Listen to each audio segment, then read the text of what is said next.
Hey everybody, Pete A. Turner, executive producer and host of the Break It Down Show. Today's guest is Dr. David Vacchi, who is an Army veteran of over 20 years and a number of deployments. He is brought to us by our co-host and his cohort at Purdue University way back in the olden times, my captain, Erik Kleinsmith.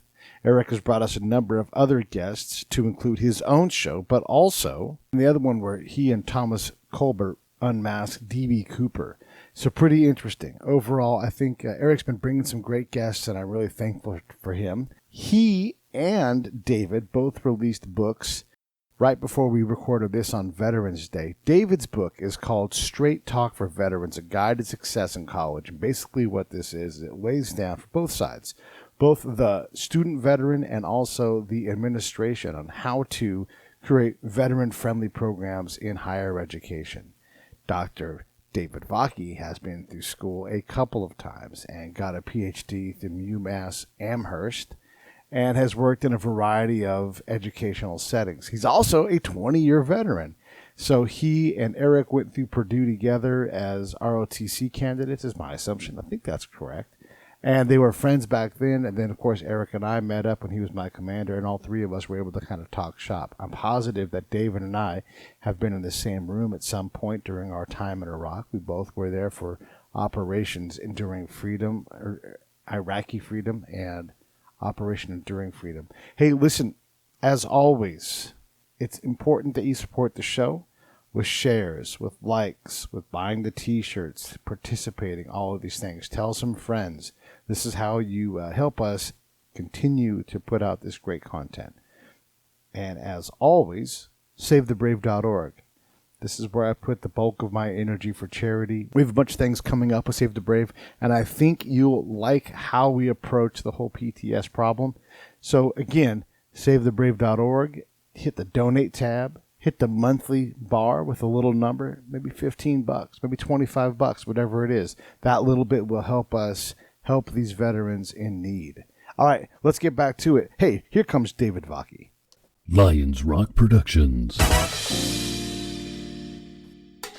This is Jay Moore. This is Greg Proops. This is Jordan Harbinger. This is Dexter from The Offspring. This is Nathan This East. is Sebastian Younger. This is Rick Marotta. This is Stuart Copeland. This is Mick Gillette. This is Andy Summers. Hey, this is Skunk Baxter. This is Gabby Reese. This is Rob Bell. Hey, this is John Leon Guerrero. Hey, and this is Pete A. Turner. This is David Vacchi, and you're listening to the Break It Down Show. Yeah, David Vacchi's on, courtesy of my former commander, Erik Kleinsmith. These guys were Boilermakers together back in the olden times.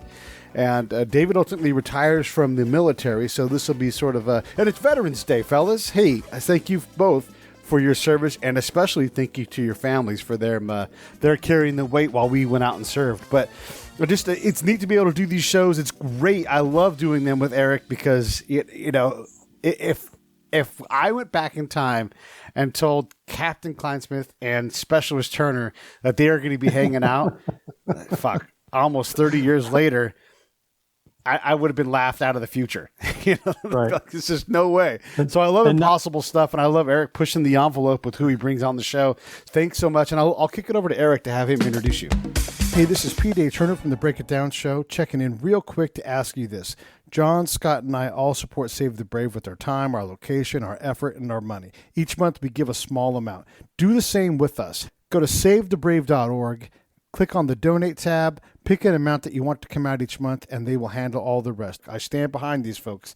Thank you so much. Let's get back to the show. Thanks so much, and I'll kick it over to Erik to have him introduce you. And not hanging out in jail, which is a bonus. So, hey, Pete, thank you for your service too. And I just one of the reasons I wanted Dave on is that him and I met each other our freshman year and at Purdue. When we moved into the dorm, we were in the same hall just for random assignments, and that was in the August of 1984. And we've learned that we were not only were in the same dorm together in Cary Quad, which was an all-male dorm, and don't even get me started on the insanity of that place. But we also were an Army ROTC together. Now at Purdue, as an engineering school, the Air Force and Navy programs were huge compared to Army. I mean, it was like 120 Army versus I think 200 to 300 for Air Force and Navy. But it was great that Dave and I were probably we're only of a class of 30 that were commissioned together in 1988. And then, all went our separate ways doing different missions within the Army, different assignments. So it was great to get to know Dave. Now fast forward to last week, November 4th, Dave and I both published a book on the exact same day. And we've already talked about mine, but his book, Straight Talk for Veterans, is a fantastic look. And I'm just going to throw it over to Dave and just give us a breakdown of what inspired you to write it and what's the book about. Thanks, Erik. And I would like to echo Happy Veterans Day to everyone out there, and especially Pete. Thanks for hosting this great podcast. And it was one of those great experiences way back in the day, going off to college and not knowing anybody. Purdue is a huge place. I went to a relatively small size high school, and to have a guy on my hallway who, knew something about what was going to be going on there in the ROTC. And Erik's very humble about talking about his story. Erik was the squared away one who ended up being the cadet battalion commander. I was the goofball who nobody ever thought would be anything in the Army. And that played out for 4 years in there. In some cases, it was a miracle that I was even commissioned. But, we all develop at different paths, and we both made great impacts in the field. And I think, too, Erik and I share, based on what you guys were joking about a little bit earlier, that strong connections with our enlisted members are really what our credentials are. And so as officers, we don't look down upon our enlisted guys. We look right across at them and realize they're the ones doing the real work, Pete. David, I was talking to Erik in his specific episode, and by the way, Erik, plug your book, man. I mean, look, we're doing this in part to lift up David, but also, your book is out. Let everybody know where it is and how they can get it real fast. Sure. Book came out. It's called Intelligence Operations. It is an academic book, and it's published by Cognella Publishing. It's on Barnes & Noble and Amazon, but that's the full price piece. But if you go to Cognella, COGNELLA.com and just do a search for the book, that'll give you the publisher's 20% discount on it. I mean, because it's an academic book, it is, it's a little bit more than just a standard paperback that you run out and buy. But happy that is out, and 2,000 hours of work finally paying off. So in Erik's specific episode, one of the things that had never occurred to me, but it is absolutely true. So he falls in on command at a company that's currently deployed, and it's all counterintelligence teams scattered hither and thither. Some belong to other nations, in terms of support. So as a commander, you've commanded things. How in the hell do you manage that group? First off, they're CI people. We're weird as fuck. You got guys who are completely unathletic and have no sense of masculinity, Army things. And then you have other guys that are so far into their books, they can't relate to anybody, and they go out into the field, and it's weird. So how in the heck do you lead something like that? I mean, do you just sort of trust that they know what they're doing, or what these people are deployed, David. Yeah. Oh, you're asking me. Yeah. Yeah. Well, and that's the thing. I mean, one of my favorite stories, and hopefully I can keep this short, and I'll get to the details on the book and the genesis of that, as Erik asked in a little bit.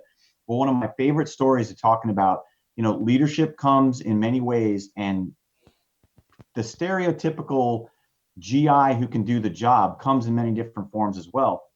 When I showed up in Iraq, I was not part of the unit that I ended up with for most of the time I was there. I was part of a division artillery headquarters, did some stuff over there, and a couple months later was going over to be the S3, the operations officer for my artillery task force. And I show up, I'm all excited. I'm going to be the S3. This is one of the primo jobs that a field artillery officer is going to have. And I said, okay, who's my driver? And they're like, well, you get to pick. And I'm like, okay, great, I get to pick. Who do I get to pick from?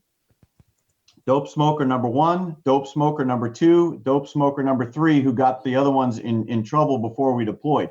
And so, the thing is like, okay, well, I guess I'm gonna have a dope smoker.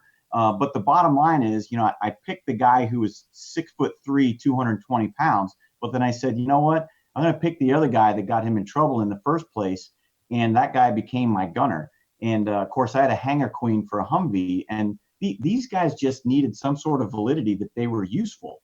And so what I told them was, I said, hey, go to the motor pool, make my vehicle so it can drive. I want it to be the best vehicle in the battalion. They got to work. Of course, I talked to the head NCO down in the motor pool. I said, hey, give these guys what they need to work on the Humvee. And sure enough, 2 weeks later, they came back, big smiles on their face. It was early in the war. We were all making Frankenhummers out of these things, but they had bolted steel onto the sides of the doors, and they had little fans going to cool us down and stuff. And the smiles on their faces and the validity. I was never safer the entire time I was in Iraq than when I was with those two guys. And both of them would be stereotypical soldiers that people want to discard. And they're two of the best guys that I stay in touch with these days.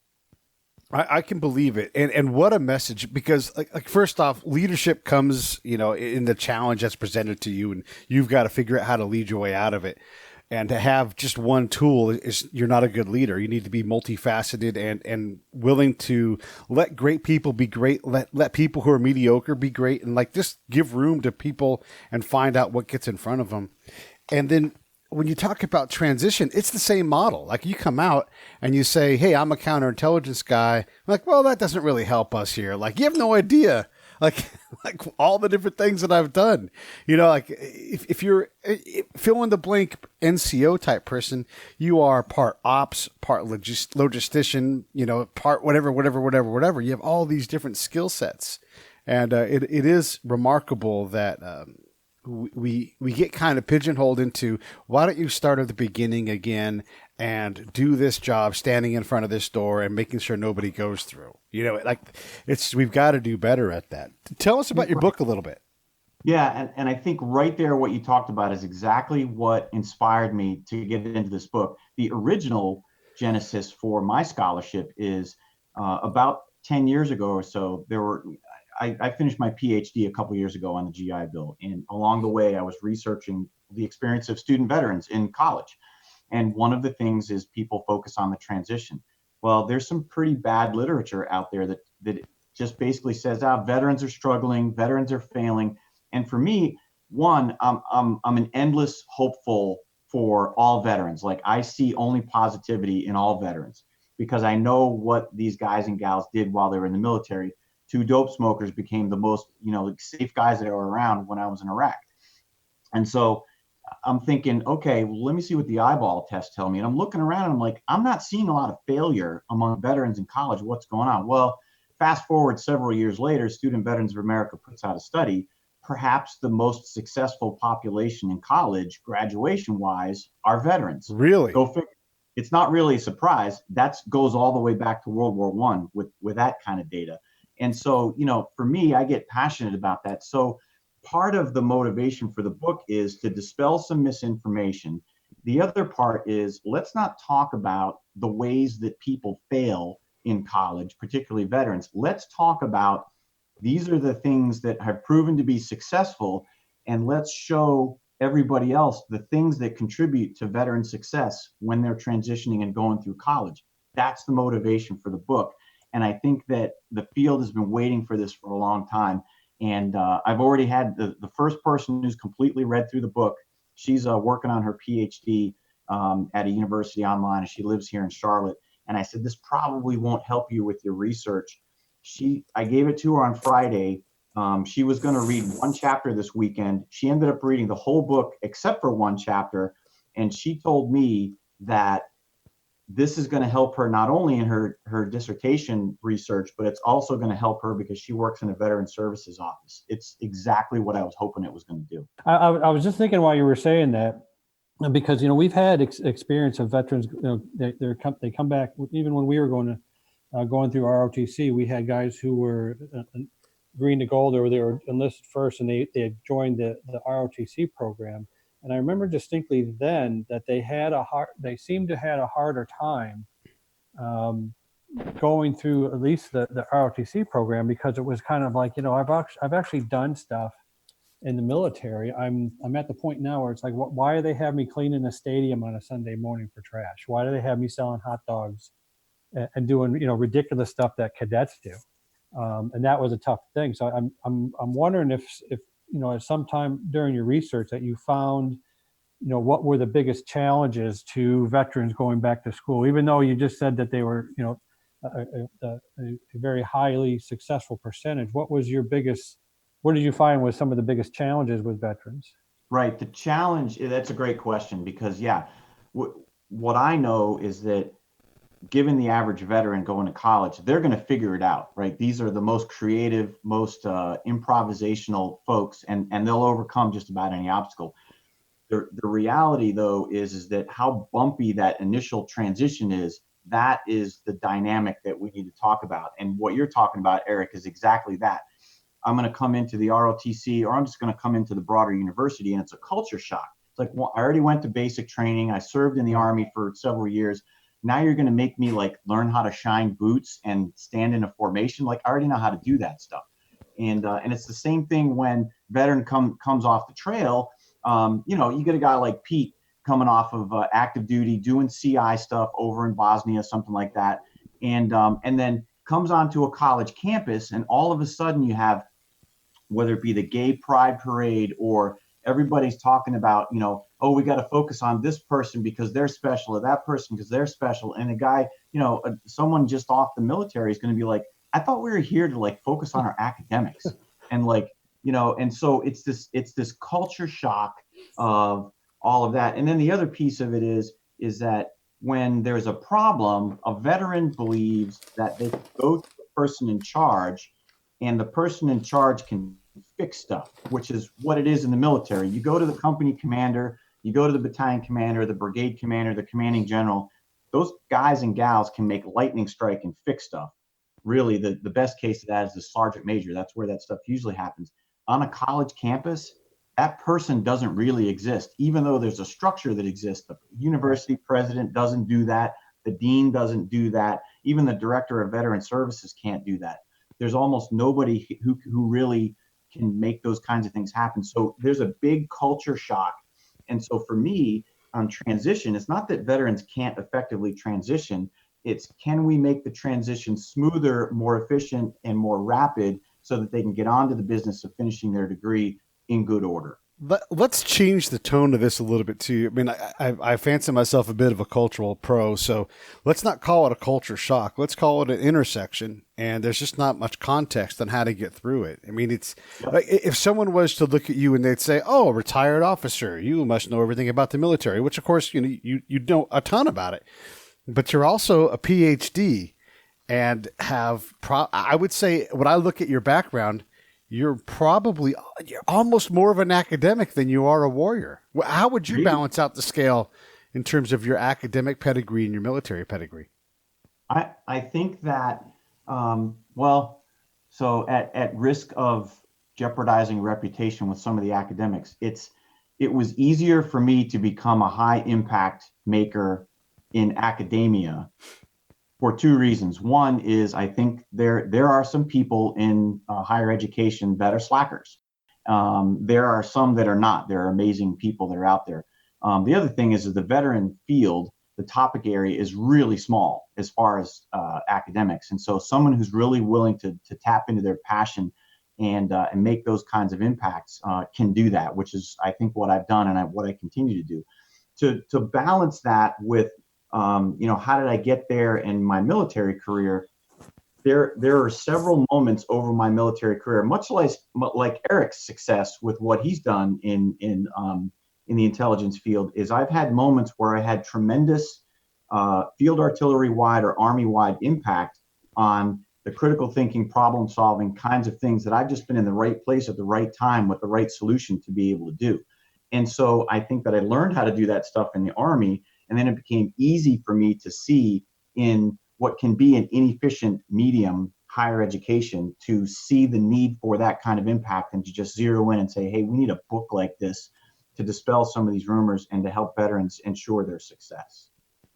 And I think part of what you run into is, I had a great, I guess a peer was telling me, it's like after he had gotten out of the military and he went into the training, is all on the intel side. One of the things I said, so what did you think it was in your transition from the military into either a training or an academic environment? He goes, well, let me tell you, your best day will never equal your best day in the military, but your worst day will never equal your worst day in the military as well. Huh. And it's more of a a steady, and the biggest culture shock, I think David's probably running this too, is, when you're in the military, your record is who you are. You have your record brief, you got your evals and things like that, but it's like where you've been. Sometimes you're wearing that right on your uniform with your ribbons and things like that.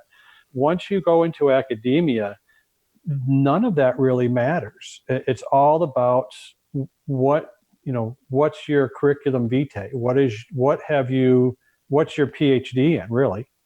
And that's, again, there's a lot of pressure look, if you don't have a PhD and you're in academia, what are you doing in academia? And I'm sure that's partially what Dave, what you're trying to address in your book. And that's really not much of a safe spaces culture shock, but really just of what are the priorities in each of those different worlds. Sure. And what I like to do, and this will probably resonate with Pete and those that were out there in positions of, junior level leadership and junior level authority out in the military. I was a sergeant, and, when the Secretary of Defense came to Baghdad, I was in charge of the detail that secured that guy when he was roaming around Baghdad. Here's a guy, 24 years old, with a team, a team of riflemen or whatever, some vehicles, securing the Secretary of Defense while they're going around Baghdad to make sure they're safe. Now, there's colonels and generals and that stuff too, but the people who are doing the important work there, the responsibility is on a sergeant, maybe a staff sergeant. Now that person goes into academia and is getting told that they have an assigned seat in Professor Smith's room, and you have to sit on the right side of the room, but my left eardrum's blown out and you won't let me move so that I can actually hear you being on the other side of the room. They start to understand, they start to think, well, what kind of, immature environment have I just entered? This is supposed to be higher education, the elite academic environment, and silliness ensues. And so, to me, that's one of this intersectionality that Pete's talking about. When these two cultures hit a cross like that, there's going to be friction there. And it takes a little while, perhaps, for those veterans to slow down, realize what's going to happen in there. It's nothing personal. It's the way everybody's treated. You just got to realize that the fact that you were a sergeant with significant responsibilities in the military no longer carries much weight in the classroom. And the worst part is when they start talking about these current events in history class or political science class or whatever, and somebody says, well, when the Native Americans were fighting in Iraq, wait a minute, there were no Native Americans fighting in Iraq. I was there. Well, no, but you don't understand. Well, I was there, and that kind of thing happens because some academic thinks they know something because they read something on the internet somewhere. And then they start discounting the personal experiences of those who were there. That tends to get really rough on veterans. And I encourage them. I said, if you're going to get into faculty like that, you need to switch sections. You need to get away from that faculty because that's just toxic for everybody. If they're not going to, give you respect for the experience you had and kind of take a backseat to your experiences so that everybody else in the class can learn and benefit from your experiences, you don't need to be in that academic environment. Go to another class. Fair enough on that. Let me go back into the professor side of it, because one of the reasons, and granted, this is my excuse, but one of the reasons why I haven't pursued to get like a PhD type thing is I don't know that I could stomach what you're talking about, where I would go in and, like, I'm a ground truth guy. I had the unique ability to stay outside of the camp for basically an entire career. Even though I wasn't always in the Army, I was with it. And so I learned how to speak commander at a high level. I learned how to, communicate what was going on in town versus what was going on in the brigade staff room. But I was always out, right? And so it's a totally different perspective. So now I'm going to go sit in front of a guy who's focused on theory. I mean, can you imagine a political scientist sitting across from me grading my paper that he's got like no relevance to? I couldn't stomach that challenge. Well, and so that's a great point. And I think what this gets to some of these veteran-friendly lists that we have in gijobs.com and places like that, they're all well-intended. But just because a school has a great reputation does not necessarily mean that you need to pick that school. Right. Making a good match. It's just like any kid coming out of high school. you need to have a good match for what your interests are with the kind of institution you're going to attend and the kind of program, quite frankly, you're going to get into. So, that kind of experience, in your case in particular, and this I would say to anybody who's kind of like over age 35, if you're considering going back to school, particularly veterans, but really for anybody, you've got to think about what your reasons for going to school are, what you hope to get out of that, and then what you kind of need in a dynamic. You can find that in higher ed. It just isn't necessarily on somebody's bumper sticker or a billboard somewhere. You may have to go find a small liberal arts college somewhere. Could be a community college, could be a 4-year university somewhere, could be an online institution, could be anything. And so that's one of those things where you don't want to find that out once you get boots on the ground on the campus. You want to try to figure it out ahead of time before you commit to going to a school. And that's where one of the appendices I have in the book is about veteran friendliness. And I talk about this. It's like, tell me how you quantify veteran friendliness. You can't with these surveys. It's a sense, it's a feeling, it's an environment. And you either know that a place is veteran friendly or you know that it's not veteran friendly. There's kind of, you can't put a score on that and say, you have an 87.5, therefore you're veteran friendly. What is that? Mm-hmm.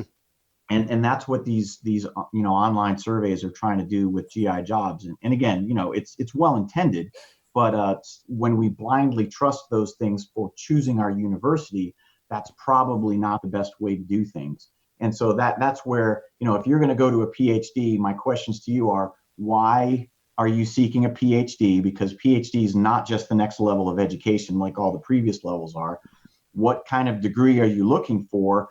And then what are you going to do with that degree? And that would then advise me on how to advise you on what kind of program to go seek. And then really at the PhD level, this is now one of those where you're going to go talk to the department chair. You're going to go talk to the faculty members in that department, and you're going to see whether or not you get along with those people before you even apply to that institution, because it's that degree of sensitivity with choosing the right PhD program. Hey, this is Pete A. Turner from Lions Rock Productions. We create podcasts around here, and if you, your brand, or your company want to figure out how to do a podcast, just talk to me. I'll give you the advice on the right gear, the best plan, and show you how to take a podcast that makes sense for you, that's sustainable, that's scalable, and fun. Hit me up at pete@breakitdownshow.com. Let me help. I want to hear about it. Of sensitivity with choosing the right PhD program. I think, unfortunately, there's too many. There's too much of, at least on the business side, there's too many reasons for that folks will say, well, I want to go to PhD because I want my PhD, when the real purpose of going to school is I want to learn. And so, and a PhD might be a ticket for certain areas, but in the long and short of it, what it really is it's really a signifier that says you put in the time and the effort to advance yourself, and the struggles and everything else. The degree itself and the title is just the result of that, not the goal. And I hate to say it, because I've run into too many places where, like, why are you going back to school? Because, well, I want a PhD. Well, in what? It's just, no, it doesn't matter. I want to have that ticket.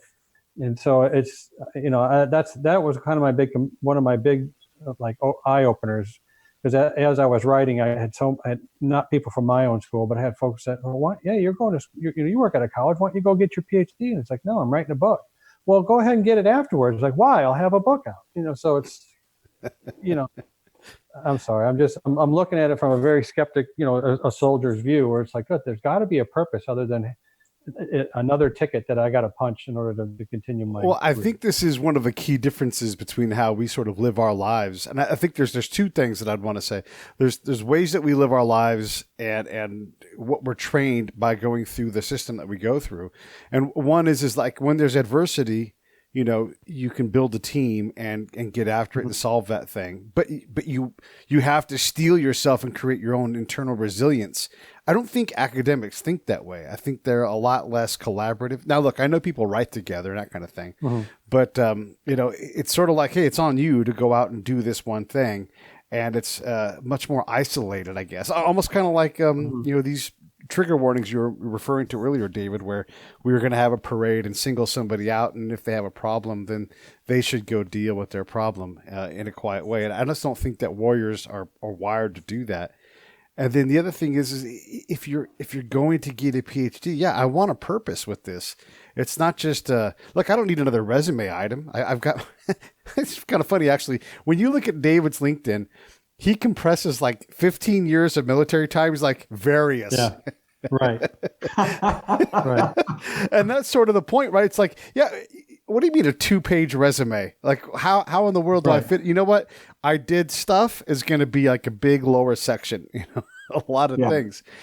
And it's just, we do so many things. Like, I need to understand why I'm doing this. Is this a tasking for a higher purpose? Like, I'm going to go serve in the government as a volunteer because it's part of my personal charter. Okay. Then there's that aspect of it. But you're right. A PhD, Erik, it's wonderful, but I can't make that financial business decision based on my ego. And it's never about that. And I think all of these things reside under ego. Yeah, it was the very first purely academic conference I went to was, it amazed me because, during the breakout sessions or during the social network thing, if I've gone to COP conventions, military convention, there's all kinds of people talking and everything. The academic convention, they're all in the lobby reading. And I finally struck up a conversation with somebody, and the first question out of their mouth was like, so what is your PhD? And I was like, well, I don't have a PhD. And I had to explain my background. They're just like, oh, so you've actually done stuff. And so that's why, I'll throw it back to Dave, but it's just like you have to run into a scenario where it's just, you're hearing the theoretical and you're just like, no, that's not how it sounds great, but that's not how it works. Right. I've run into real problems, and I get yelled at all the time by classic academics. When I sat on a panel one time at one of these academic conferences that Erik's talking about. It was a diversity panel. So, me as a veteran, I was the least diverse person on that panel, as you can imagine. Or sympathetic. Yeah. And so we're talking about advanced education. And I told, there was the one person who didn't have a gender, was talking about get your PhD as fast as you can and, plow through your bachelor's, master's, and PhD and be out there at age 28, 29 with a PhD. And I disagreed. I said exactly what you guys just said. I said, you can do that if you want, but there's something to be said for, even if you're just working in the higher education space, there's something to be said for having some real world experience instead of entirely theoretical experience after experience in which you have nothing to base it on. And so I had my master's degree I did while I was on active duty. So there were all these people that came in to these military bases as guest professors, and they were all part-time professors that were working in the business world. And I'm sure, Erik's master's degree was similar. Those people who had experience in the field, the non-academic field, in addition to being able to teach the course, were typically the ones that I benefited from most in my learning process. And then when I got to my PhD in higher education administration, those people who had actually done administration and leadership in higher education and research were the people that I benefited from most of my program. Those that had not done anything, but that were generally just theorists, I got very little from those people because they don't have much real world perspective to offer. Yeah, this is a big point. I was presenting a paper 2 weekends ago at Troy University in Alabama, and it was a NATO conference because NATO just turned 70. And we were there, my buddy Rich and I, who's a PhD, but he was an 11 Bravo first. And he just kept going and ended up with this PhD. And he sort of takes my field knowledge and he kind of crosses the plane where he's got a little bit of field time, but he also gets the 11 Bravo thing, but he also has this mountain of political science license behind him. So when we write things together, we're using the ground truth as our lens to do these things. And so all these people are presenting these papers, and this will be funny to those of us that are sort of, it's like inside baseball kind of joke, but someone in the audience, this is a NATO conference, and there are people from the NATO countries, like, for example, the Baltic states, Lithuania and Latvia were sitting right in front of Rich and I in the back of the room. And someone says, when are we going to invite Russia into NATO? And those two dudes from Latvia and Lithuania looked at each other like, what kind of conference is this? You know, do you not know the point of NATO? And everybody in this room is smart. You're just like, oh my gosh. Anyhow, so the long story, way too long, but that's a funny thing. It was after we present our paper, and our paper is always ground truth focused, and we talked about religion and political development in conflict zones. And because, you know, as the military, especially the Army, since we're the biggest, we're terrified of religion. And, you know, we don't see religion and state as being one thing, even though we're in a fucking place with Allah Akbar on the flag or Islamic Republic in the title of the government. So we were saying, you know, like these are the realities of where we're at. And again, I don't have a PhD.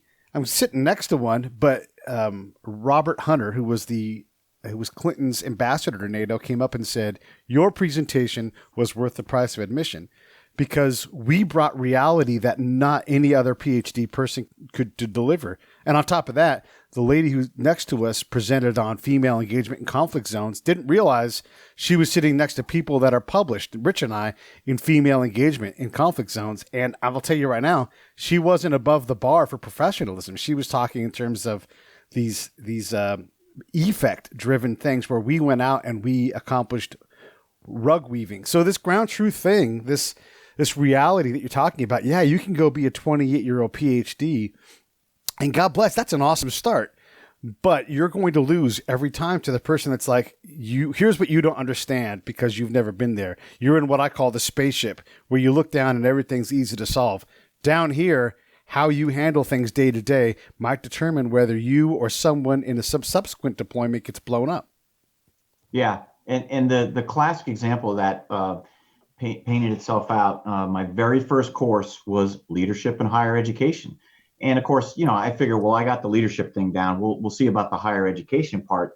But except for the professor who turned out to be my advisor later, we hit it off really well, and he's the one who really got my career started in higher education.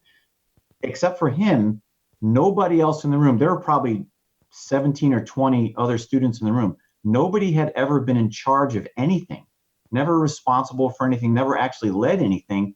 And so their discussion and their interactions were so basic, so theoretical. I'm like, this is like 101 stuff that, you know, second lieutenants and first lieutenants and captains, staff sergeants would be able to talk about really well.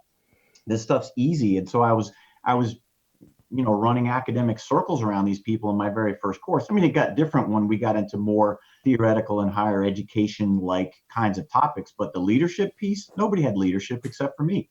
And so it, you know, and that's that real world experience. Like, I've done this stuff for real. I may not know the name of the theory behind this leadership, but I've done that theory of leadership, right? Whereas these people are just talking about it in theory. And that's an example of difference just in my own PhD. It just it reminds me that, you know, there's ways. You know, I going back to when I turned in my prospectus for the book, I had to, you know, send it. It's basically a proposal for the book into the publisher, and the publisher sent it out for peer review. And so that means it goes to different universities, different authors, or different faculty will look at it. And I got like 4 different ones back. Well, they excoriated the book except for one person, and it's all nameless. You don't know who they are, but I could figure out who the one person was because he was a friend of mine at James Madison University, and he's former CIA, and a guy named Tim Walton. He's now retired, but I knew it was his writing because he had these great constructive comments, because I knew he had a background in, you know, living the hard life, so to speak, on it. And so the one of the biggest criticisms I got was, well, he's not a PhD, the guy that's you want to write this book, and he's never written for a peer-reviewed publication. And I immediately, and this is just, I was just ticked, and I took the criticism, but I immediately wrote back to publishers like, look, these faculty are not my peers. Right. My peers are the operators and practitioners. If this is a problem, let me know, because I thought this is why you came to me. But the publisher came back and said, we are so tired of publishing a book for a faculty member who it's intended for their class. The students that take their class are required to buy it, and then that's the only sale they get after. So from a business standpoint, we're really tired of getting those.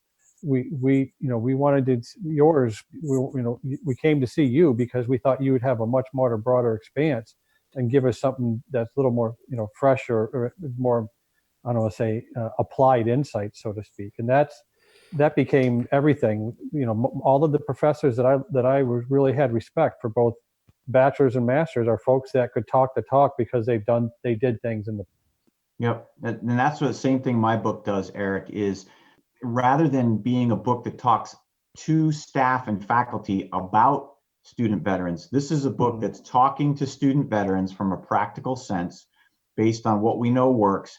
And it's talking directly to them and saying, look, this is what you need to do when you get into the classroom. This is what you need to do when you start, hearing all this diversity stuff. This is what you need to do when you start thinking about taking your skills from the military, converting them into usable skills that you can then market yourself for internships or for a job after college, all of that kind of stuff.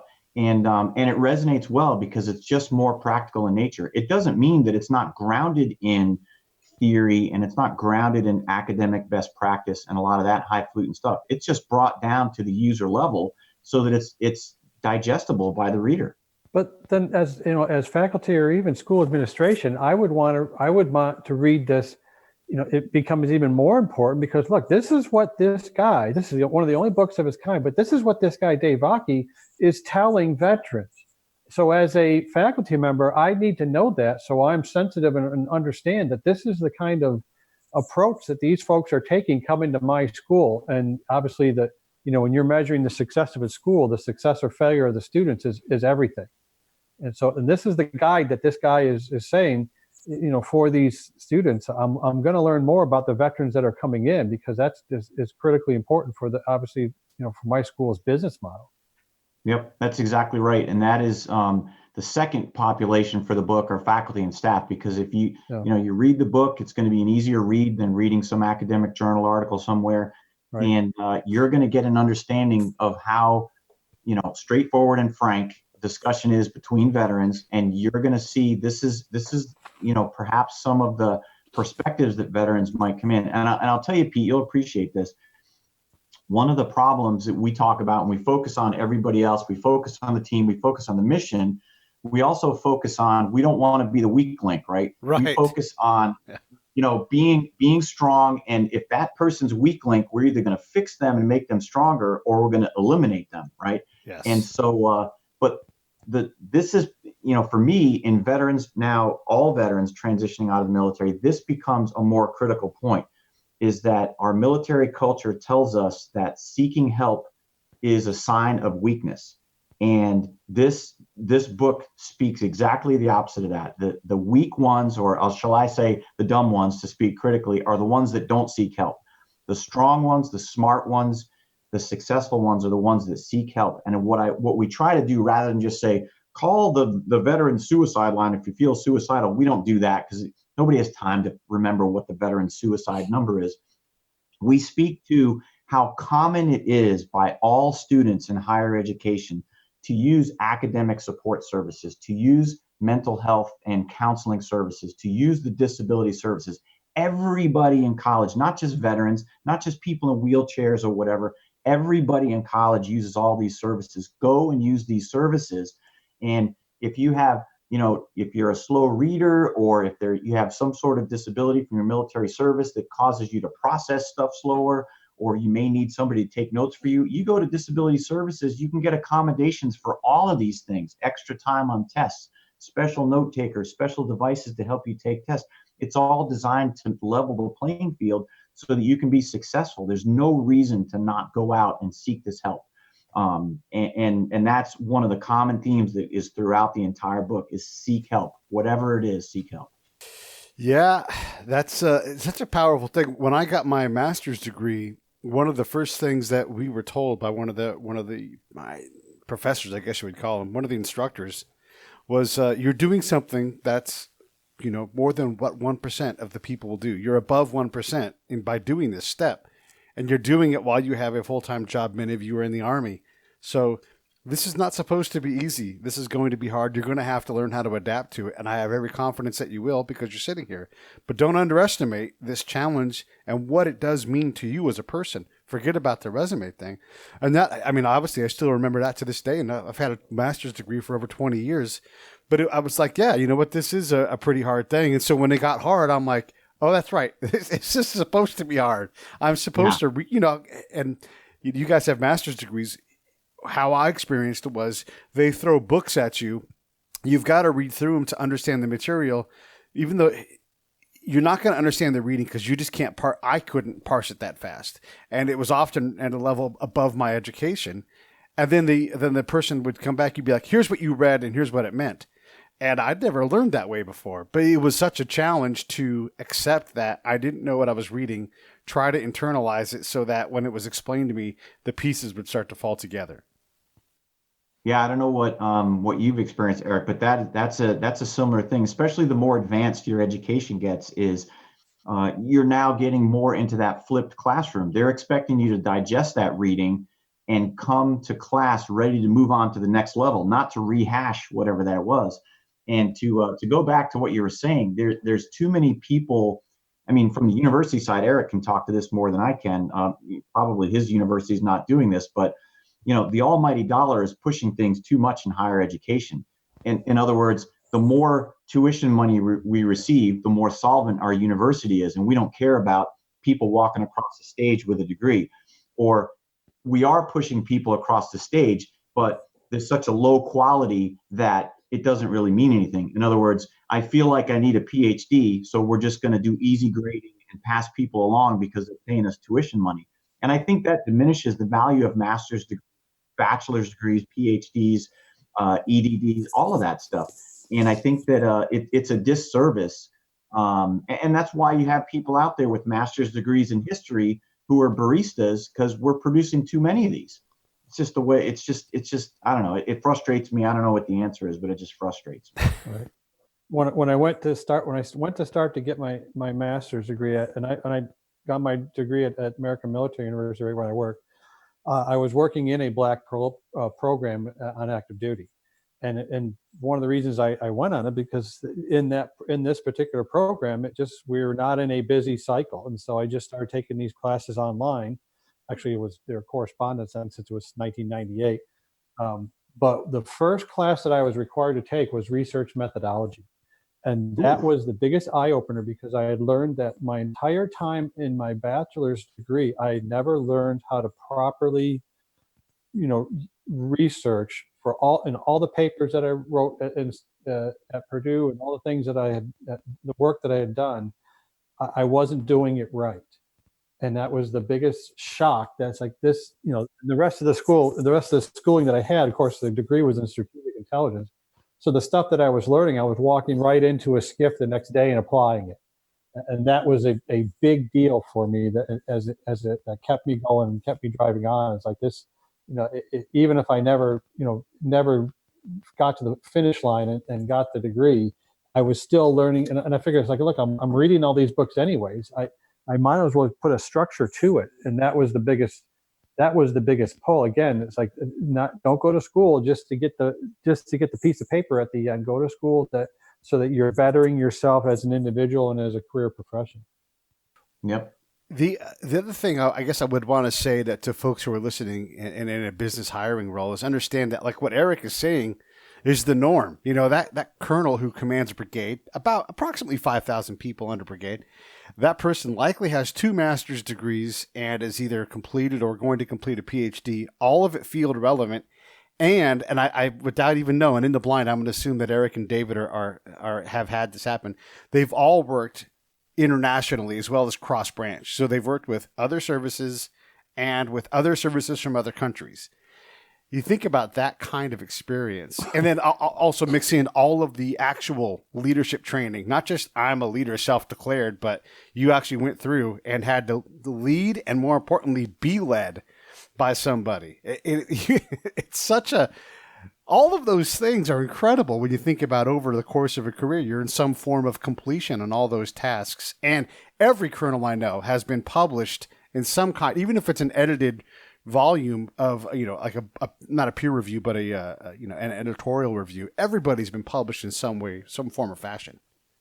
Right. And, what's amazing though is and it really depends on the environment, because the defense, if you decide you're going to, you're retiring from the military, it's like, well, I'm going to be a defense contractor, so I'm they call them beltway bandits or whatever, but these, 70% of the workforce at an intel agency is probably contractors. So these guys and gals who've had a 20 plus year career, they're retiring at lieutenant colonel or whatever. They show up for the first day as a defense contractor and say, "Oh, lieutenant colonel, yeah, great. Here's your desk, and I'm assuming you know how to make PowerPoint. So get started." And it's like, what? I did all this stuff. I come in and I said, right, just like the other 30 guys that are here. Yep. so it really depends on where you go. Yeah, that one of the frustrations I have, it's one of these questions that I wrestle with all the time. Another one of those, meaning of life kind of questions you can't really solve. It's the military civilian divide, right? And for when I was on active duty, the active duty side of things blames the civilian side of the world for a lack of, of integration between veterans or the military and the civilian world. When I got out into the civilian world, I realized that's a really myopic view by the active duty people. I think now that I've been retired for 10 years, I think that I almost entirely blame military people for the military civilian divide. And for that, there are some things where you have to have, intelligence world experience, go in and work in the, the defense industry in that regard. You have to have those skills from somewhere. The people who go into defense contracting working as a project manager, retired colonels and stuff like that, those guys do not need to be retired military officers. In fact, there are many reasons why you might not really want those guys. They bring them in because of their connections.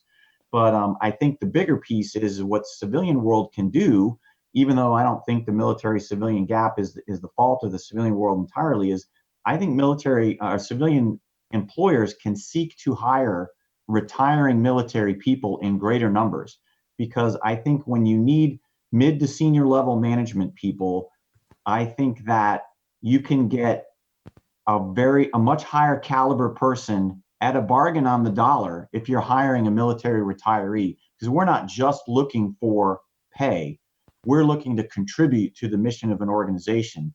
And we probably didn't get paid what we were worth when we were in the military, especially if you're an enlisted person. But we certainly are not seeking necessarily, we'll take it, but we're not seeking $200,000 a year. We want to contribute to a mission that is important, and we want to do things that matter. And I think that that's lost on civilian employers. And you get into the age discrimination and, this person's retired, and we don't want anybody who's retired because they're old or whatever it is. And I really do think that, especially these days when retirement age really isn't until 70 anymore, I think that civilian employers need to be looking at military people more, especially because military people understand commitment to the organization. We're not looking to pop smoke after 3 years and move on to the next thing. We're looking to grow a little bit of roots, because we did that moving around every 2-3 years thing for a career. We're ready to settle down somewhere and be committed to one organization. And I don't know, maybe it's just pie in the sky, but I think civilian employers need to look for that more. Well, no, I don't think it's pie in the sky. I think you're right. Like, I actually am starting to feel like I'm putting roots down, and I'm actually building a community or becoming part of a community. And that's such a new thing. Normally, I build it with a bunch of criminals and warlords, for crying out loud. I actually get to know nice people for a change. I wanted to do a self-indulgent question thing and ask you a little bit. Now, granted, you've been out for 10 years, but I think that gives you more perspective. You're an artillery guy, and in a lot of ways, artillery is, and bear with me on this, is a little bit obsolete in modern combat. Like, you can deploy. You were a fires guy in Korea. If you're going to run fires for a brigade that's deployed, you're likely never going to do anything with an artillery piece. And same thing with tankers, right? You guys are, I like to say tanker's going to tank when you deploy, but the reality is that being able to work an interpreter at a high level and engage and talk are much more relevant skills.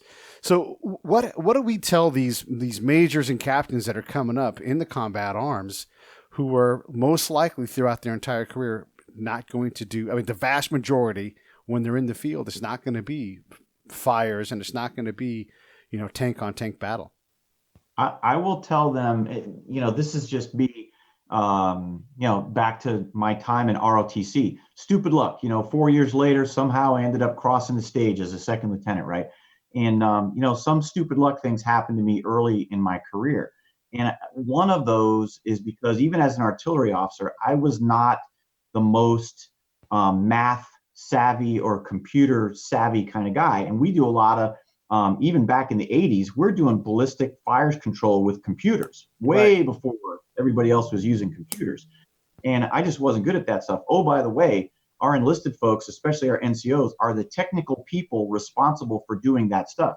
But what I had in a lot of my peers, especially because of the way military schooling worked, they thought as officers that it was their job to be as good or better of a technical expert in whatever it was, in my case, field artillery, than the enlisted guys. And to me, I don't think that's the purpose of an officer. In fact, I think if that's your forte, you probably should pack your bags because your utility to the military is probably diminished. What you need to be is a leader. You need to be a facilitator of the technical expert's success. You need to be able to bridge the gap between senior level vision and boots on the ground execution. And it's those skills. If those skills are developed and worked on, one, the right people will get promoted. And two, when you get into these nebulous deployed situations, much like I did, even though I was a field artillery guy, I ended up doing almost all civil affairs stuff for my entire time in Iraq. I never went to school for that, but I'm a critical thinker. I've always thought about leadership and how you can get to the mission, think outside the box, all that kind of stuff. And that was what made me successful during my deployments and quite frankly, all throughout my career. And I think that is what is missing right now. Too much technical expert stuff by people who should be more generalist in nature. And really what that plays into is we should be getting advanced education, not in technical fields, but in more broad fields, advanced education in leadership, advanced education in history, political science, sociology, psychology, those kinds of things. And those kinds of skills and thinking patterns are the ones that will make these people better leaders and more beneficial as they get more senior in the military. I've heard a very strong argument made for the new MBA, and you know how these things go, but the new MBA is the MFA. And I do think that that's correct. Like we've got a lot of not that the MBA stuff is behind the times, but a lot of those principles just bleed through the zeitgeist, like fail fast and, minimum viable product and all these kind of things. We all it doesn't mean you have the whole thing down, but being able to put that fine arts brain to work on complex problems and to get rid of the box. I mean, you want to get rid of a box, go hang out with a bunch of artists that don't give a fuck about the rules, and you will see what the box looks like. There ain't no box there with those guys. Right. I think the key thing is this has been universal for at least 20 years, maybe longer. Corporate employers have complained about college graduates, and this is at the bachelor's and master's degree level, for the same thing for the last 20 plus years. Two problems. First is they graduate with no critical thinking skills. And I've known some officers all the way through their career to at least 05, 06 level that have no ability to do critical thinking. There's that. And then there's the other piece is communication skills. Written and verbal communication are extremely poor. It's like, why are we in college if we can't come out as critical thinkers and with the ability to read and write? Blows my mind. But those things have been pervasive for the last 20 plus years. What's amazing is the number of times that I've worked in different intel training programs, how much reading, writing, presenting, and critical thinking in the military has come up as deficiencies. I mean, it's just I even had when I was doing the Army training with Lockheed, I had one of my new bosses came into my facility and we're going over our training program with him. And this guy was a retired special forces, he was either major or lieutenant colonel. And he started going over, he goes, hey, you know, one thing I got a suggestion is you need to get rid of this course name, rename this course called critical thinking. It just sounds too gay. and we were shocked. It's just like, that is the buzzword in the intel business. Oh, by the way, in the entire military, that's the current buzzword. And I can't believe you didn't know that. Well, every time I've done any kind of training needs assessments with a customer or something like that, it has always come up. It's like we get so tired of our analysts who don't know how to read, write, and especially do not know how to present speak publicly. And oh, by the way, the critical thinking skills are horrible. So when we started this critical thinking class, it was a 6-month waiting list to get in to this class we had for Army soldiers and officers. And it wasn't until, lo and behold, in the height of its popularity, the Army canceled the class because a new wave of leadership had come into our area, and they were all tools driven. It's like, you need to know that they need to get back and just teach them how to do the tools and plug them into the machine. Don't worry about that analysis or thinking stuff. Oh.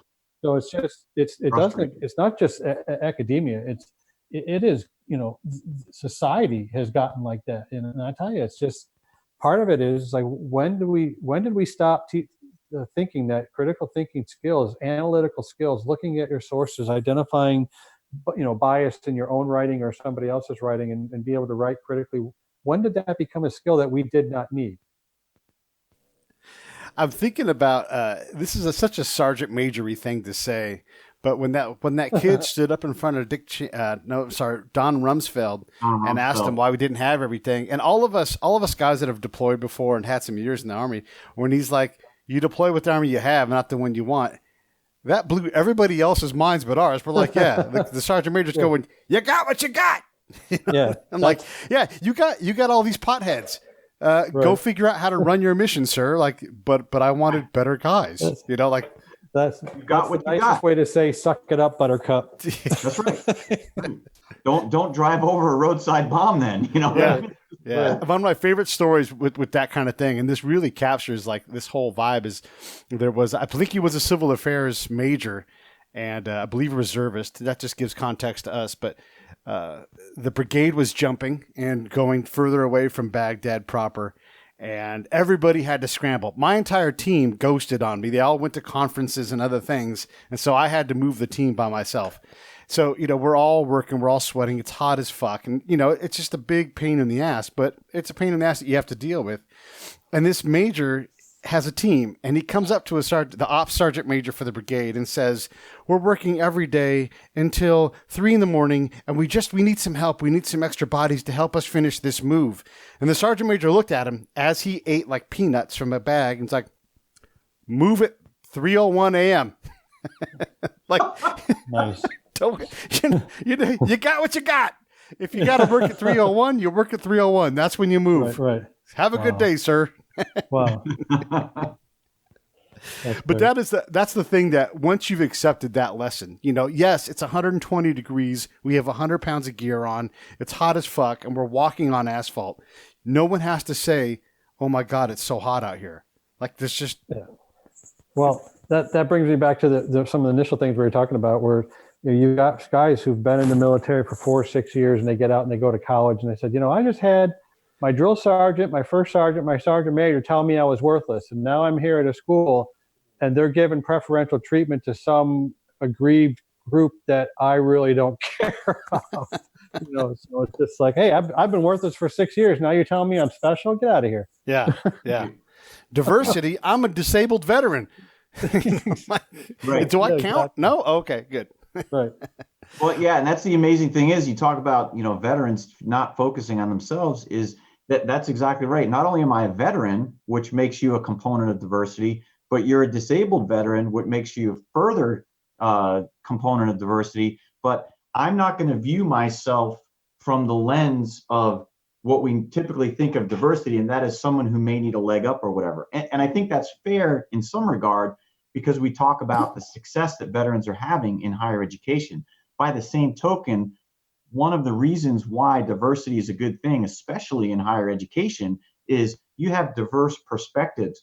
So if you're a veteran and you're not sharing your practical experience from whatever you've learned while you're in the military, you're kind of disadvantaging all of those other students and perhaps even the faculty from learning from your experiences. And so that's the value of diversity, not because we necessarily want to make sure we give you a leg up or whatever, although if you need a leg up, it's there. But it's the whole, diverse thought, diverse opinion. And if you develop those critical thinking skills while you're in the military, now you're going to benefit everybody in that problem solving mode in whatever that particular class is. Yeah. Yeah. Yeah. Hey, everybody, this is David Vacchi. You can get his book at bookbaby.com. And the reason why we have these kind of chats is just to bring some reality to what it is to be a veteran and then transition into the civilian working space. For sure, to all my veterans, especially today on Veterans Day, thank you all, and understand that, we are transitioning into a totally different world that doesn't get us, and you can translate your experience into what you think works. But I would say always go and try to get a face-to-face, find out who you want to be, and go take that person out to lunch. Can I buy you a beer? Can I buy you coffee? Can I buy you lunch? Until you find someone that says yes, and then learn what you really don't know, because you haven't got the first clue what you don't know about these things. That's just Pete's advice to veterans. And then from companies, here's how you hire veterans. When they apply, you respond. If you just have them click, if you send me, say, here, apply on the website, that's a fuck you to me. And I'm not going to do it because you put me into the big funnel and there's no intention of hiring me because I don't speak your language. You have to help me understand what it is. The biggest thing that I didn't get as a veteran in transition was open doors. I was part of an invisible system, and basically I went from being important to obsolete, and obsolete people kill themselves. So respond to those veterans in some way. Get a human involved. Get a veteran on the other end of that conversation and say, if we want this person, how do we bring them in? How do we do whatever? Are they valuable to you? Then that's what it takes. You have to extend it out a little further because you're just not going to understand their background and their experience until you can't do it through a computer. That's what I'm saying. So I'll shut up and I'll kick it over to Erik to let him close out. Oh, well, thanks. Again, appreciate you bringing Dave and I on again. I think Dave's got one of those career paths that just, and he keeps saying it was luck this and luck that, but everybody knows that ain't true. If you just don't have a career like Dave has had, and then be able to leave it, have a successful career outside of the military to the point where he's earned his PhD, and now he has a great book on the street that's indispensable. I mean, it should be, honestly, the military should be buying it and handing it out at every transition brief that they have. That's really where it needs to go. But again, appreciate you guys having me on Veterans Day, and again, we'll track to see how well this book does, because I'm sure it's going to do great. Dave, anything to close? Yeah, no, I appreciate the plug at bookbaby.com. And if they search in the bookshop for Straight Talk for Veterans, should pop up. It's the only one there. Now through the end of the year, we're going to have it on sale. So if you use the coupon code Student Veteran, you're going to get 20% off. And I would just like to appreciate you for what you're doing, Pete. All the veterans out there that are listening, and all the non-veterans who are listening to this. Thank you for opening your minds up to listening about stories like this about veterans transitioning out into the civilian world.